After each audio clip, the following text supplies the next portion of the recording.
Well, here we are, ladies and gentlemen, the finale of a Mario marathon. And I'm jumping the gun a bit here, but this is easily the best of the bunch. And I know I'm not alone in that judgment.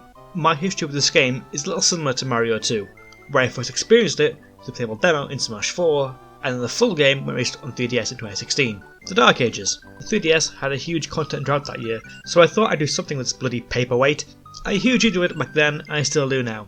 A little backstory first. Whilst Super Mario Bros. 3 was doing the rounds in 1988, less than a week later, the first serious bit of competition for the Who of Mario started to make an impact. The Sega Mega Drive was a much more powerful console to the competing NES, and targeted a more Western audience than what Nintendo was focusing on. This is a really important factor in Mario World's development, because that was one of the two launch titles in Japan along with F-Zero for the upcoming Super Famicom. Miyamoto himself said Mario World was rushed toward the end, likely to meet the Super Famicom's launch date.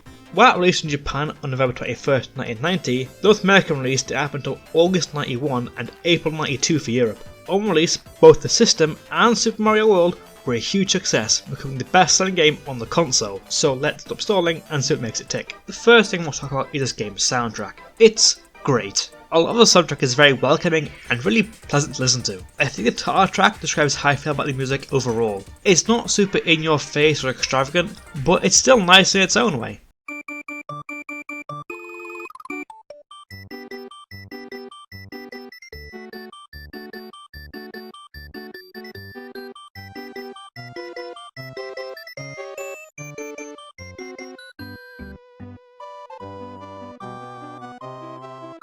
However, it isn't the only thing I'm a fan of. The Overworld athletic tracks are nice little tunes.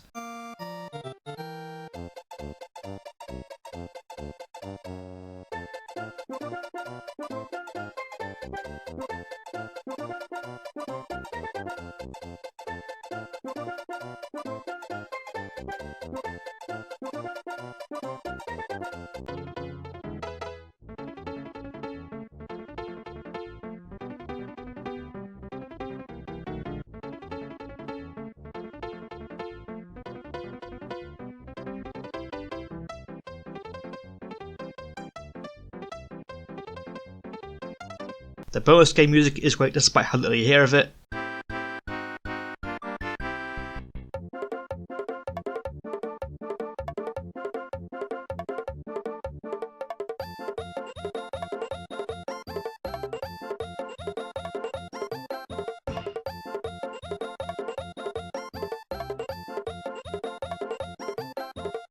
I even love the sound effects like the spin jump and the complete theme.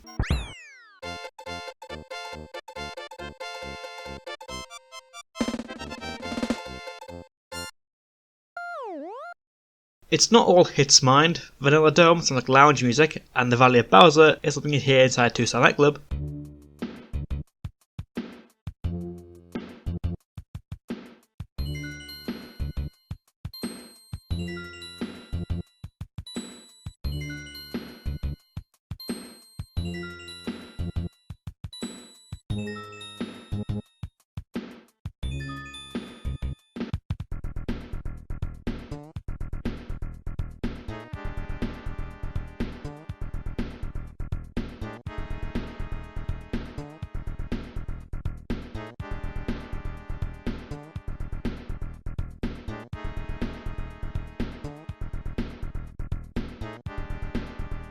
But with a few exceptions, this soundtrack overall is fantastic.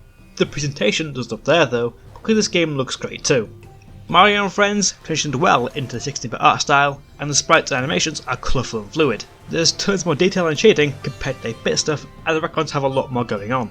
And the fact that this is the last traditional Mario game to be sprite based has a lot to do with that. It gives this game its own distinct style, standing out from the 8-bit characters and the overused style look of the new Super Mario Bros. Series. The map is completely interconnected, so it's a much more of a believable world than previous games, which is kind of important in a game with world in the title, and Mario himself has never looked better in a 2D environment.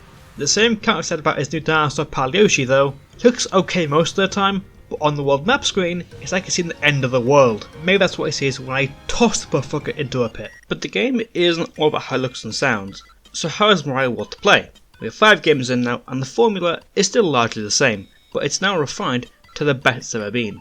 In the previous videos, I've said that levels have felt like an extension of Mario's abilities, and here, Mario has a budget new additions to make it even tighter to control. His movement, momentum and jump are spot on, but Mario can now pick up some items like Koopa shells and springs and toss them into other enemies or tip blocks Mario can't reach otherwise. Mario is now also good with a spin jump, which doesn't have as much height as a regular jump, but it offers some protection against some enemies and hazards, and can break some blocks. One major addition that I brought up earlier is Yoshi. Our prehistoric pal is here to help Mario protect his home and has an insatiable appetite. Yoshi can use his powerful tongue to latch onto enemies and items and gobble them up, and depending on what you eat, it can give Yoshi additional use, like spitting fireballs or growing wings and flying. You can also jump off of Yoshi for an additional extra boost to your jump, which is needed for one of the game's secret exits.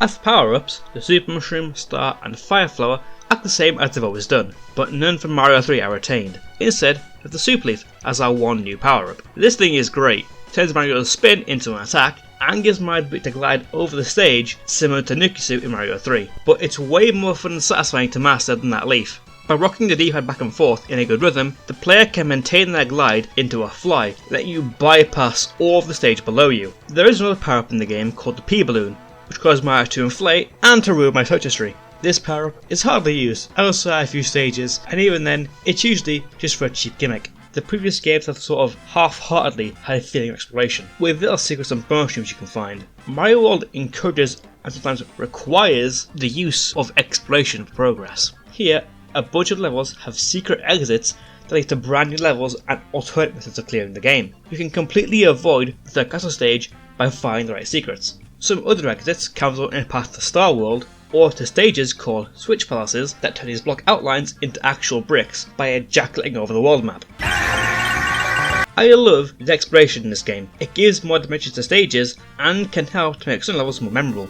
Speaking of which, the design of levels is sublime, with very less unfair or repetitive. Even when the game gets a little tougher, like in Special World, it's not unfair, which gives you a higher challenge and expects you to deal with everything it throws at you. Also, while the stage names all night is slang, this age is like milk in a desert. The regular stages don't end in the blink of an eye like in Mario 3, nor are they boring as hell like in Mario 2. The levels are built fully around Mario's moveset, and nothing overstays its welcome. Well, except the auto-scrollers, which still suck dick. The ghost houses are effectively the stand-in for the maze levels, but I found them way more fun here, with a more fitting aesthetic, and they don't linger around like a parasite. Yeah, there's levels in number than Mario 3, but the quality of levels is a significant step higher, and I already thought the quality of levels in Mario 3 was pretty solid. And for a change of pace, the bosses are a complete waste.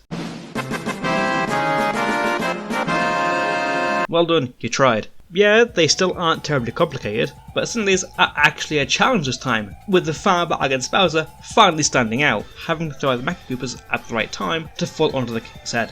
There are even more new enemies to talk about, with things like the Super Koopa that use the Super Leaf to their advantage, Charging Chucks that have a bunch of different sport motifs, Earthbound fish that relentlessly chase Mario should you wake them up, and Booze, the ghosts that get camera shy. Some enemies even change design when you fully complete the game and change the game's aesthetic from spring to autumn. But for our final time in this series, we rescue the princess, and Mario, Yoshi and Co can celebrate. Peach returns to Dinosaur Land, with the tyranny of the Koopa King a distant memory.